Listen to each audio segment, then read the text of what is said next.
So recently I saw a post on the MBTI Time Instagram page, which inspired this video. I would highly recommend checking them out and following them on Instagram and on YouTube. Their YouTube channel is called Typify. I'll link to both of those down below in the description. Lots of the pet peeves that I mention come from observations I've made from seeing these types in the wild. So if none of these things mentioned are pet peeves of yours, feel free to let me know yours down below in the comments. That information is always useful for future videos. ESTPs. People complaining about the same thing without doing anything about it. ESTPs are wired for taking action, solving problems, and moving forward. They don't want to stay still in life in any sense. Stagnation, both physical and philosophical, is deeply unappealing to them. When someone is going around in circles, talking in place of doing, it will make them vicariously restless and quite annoyed. Passive-aggressive comments. ESTPs will meet passive aggression with active aggression, and there's only going to be one winner in that scenario, so I wouldn't recommend it around them.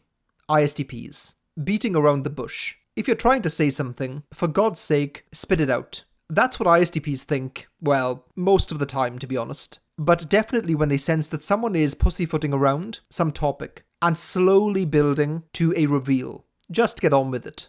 Overreactions. People whose emotions are disproportionate to the situation will definitely get on the nerves of ISTPs. People underreacting to something is fine with them, because they're already probably underreacting as well. INFJs. Bad manners. I could extend this to rudeness more generally too. INFJs are going to adjust to the expected behaviour of the environment they're in, not out of blind conformity, but out of respect. Of course, they won't go along with behaviours that they find distasteful. If they see someone not taking the time to understand a person's preferences, especially if they are in that person's house, for example, it definitely bothers them. Interruptions. INFJs can often be in their head and need to think things through before taking action. That time for solitude and pondering is deeply important to them. Similarly, they need to build up and get into a flow to cultivate some momentum to get them going. When someone interrupts them mid-thought or mid-action, it's extremely disruptive. ENFJs. People not paying attention. ENFJs go out of their way to focus on people when they are interacting with them. When someone's not pulling their conversational weight, it can bother them. I'm not sure whether there's a stereotype about this with ENFJs, but they're not really people who enjoy small talk. They want meaningful conversations, ones that connect people together. Under communication. ENFJs, especially in relationships, like to stay informed. Having the rug pulled from under them is one of the worst feelings, even when it happens in small ways. Since they have the belief and confidence that they can handle nearly all issues by talking it through, when people deny them of that, it's frustrating. ENTPs.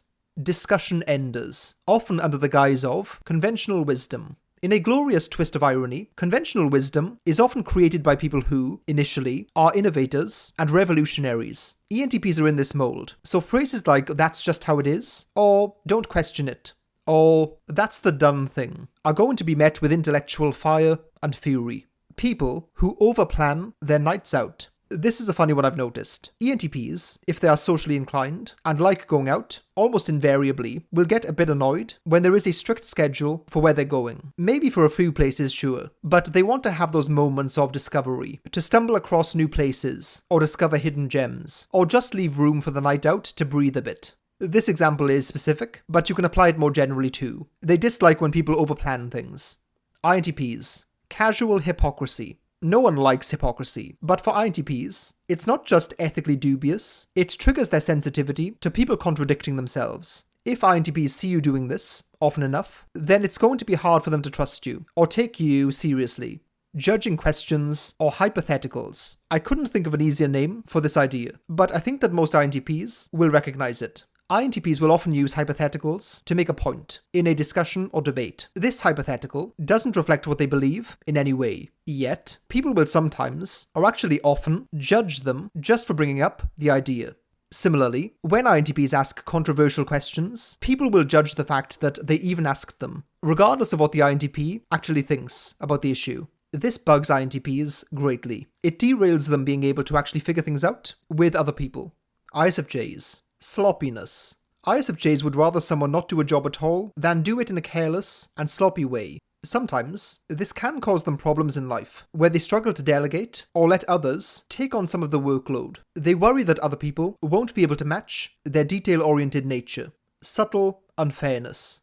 In this way, and many others, in fact, ISFJs are similar to INTPs. They like things to be applied universally, whether that's a logical principle, or in this case, just a sense of fairness. Obviously no one is a fan of unfairness, but ISFJs are much more sensitive to spotting instances of it that others might miss. ESFJs. One-word answers. Often ESFJs are trying to get into an interpersonal flow with people, so a question they might be asking isn't necessarily solely designed to find out the answer, but rather to get the conversational ball rolling, to make someone feel more comfortable, and to connect with them. When someone drops a one-word answer on them, it makes that task much more difficult, and can be frustrating for them. That being said, ESFJs usually have the social intelligence to know when someone isn't in a talking mood. People changing their plans at the last minute. ESFJs take their social commitments seriously. Although they are more than adaptable enough to find something else to do, it still bothers them when people cancel at the last minute. Not least because, had they known sooner, they could have adjusted more easily. ENTJs. Pity parties. ENTJs prefer to take a commanding approach to their own lives and expect others to do the same. People feeling sorry for themselves is going to elicit all sorts of scary responses from ENTJs. It's not something they have much time for. Wishy-washiness. If you claim that you're going to do something, then do it. That's the ENTJ mindset. They also get seriously bugged by indecisiveness. They expect people to figure out what they want and to go for it, unapologetically and directly. Flip-flopping back and forth will drive them quite nuts. INTJs. Public displays of intense emotionality. Of course, an INTJ isn't going to knock you for crying at a loved one's funeral. Well, as long as you don't ugly cry. But when it involves drawing attention to yourself with intense emotionality, especially when you're with them, it's a real no-no. Neediness. INTJs prize independence and autonomy. Nothing bugs that impulse more than people who are needy. In their view, people should be, well, their own people. Relationships should be two individuals coming together in many senses. Not people sacrificing their individuality to the relationship itself. That tends to be how INTJs see things. ISFPs. Tackiness. ISFPs have high standards when it comes to aesthetics. So when they encounter people who have no sense of style or poor taste, it irks them. This is especially true when people spend loads of money on something and it is awfully designed. Arguing points you don't believe in. Can ISFPs channel that devil's advocate mindset? Of course, yes. But more often than not, I've seen them really dislike that tendency. It almost feels strangely phony to them. ESFPs. People not letting go of things.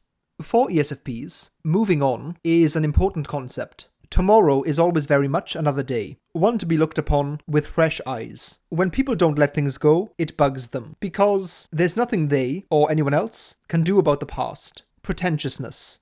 When someone exhibits snobbery, speaks from ivory towers, and is intentionally esoteric for the sake of impressing or intimidating people, ESFPs will often feel like turning the tables on them by showing that you can be both an intellectual, devoted to the life of the mind, and a feral creature who likes wild nights out. Those things are not mutually exclusive. ENFPs. Being micromanaged. Lots of types hate this, but ENFPs have the seemingly paradoxical traits of being chaotic, yet also great at organizing when they need to be, or want to be. So being micromanaged for ENFPs feels simultaneously like being stifled, underestimated, and just insulted.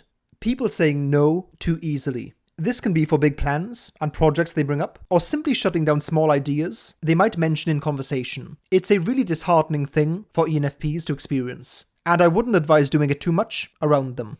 INFPs. Being encroached upon. Quite a few introverted types could have this pet peeve, but I think it's more intense for INFPs. Whereas some types like their alone time to work on things, to think and plan, to recharge, INFPs need all of those things and to process things emotionally. If someone is invading their space and disrupting that, it can throw their mood off completely and make them feel totally dysregulated.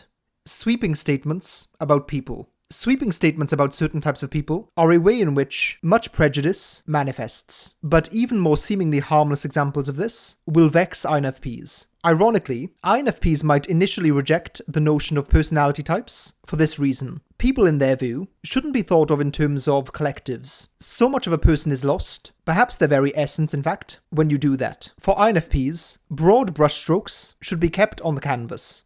ISTJs. Lack of punctuality. Being on time is important for lots of different types. But ISTJs probably take it the most personally. They see it as disrespectful. If you agree to be somewhere at a certain time, be there. Or have one hell of a good excuse if you're not. Flippancy. ISTJs dislike it when people aren't serious in certain aspects of life. Thoughtlessness is something that will rub them up the wrong way. ISTJs are often hilarious and witty in a dry way, a trait often not mentioned about them. But despite this, they have a certain disdain for people who are silly in moments of seriousness. ESTJs.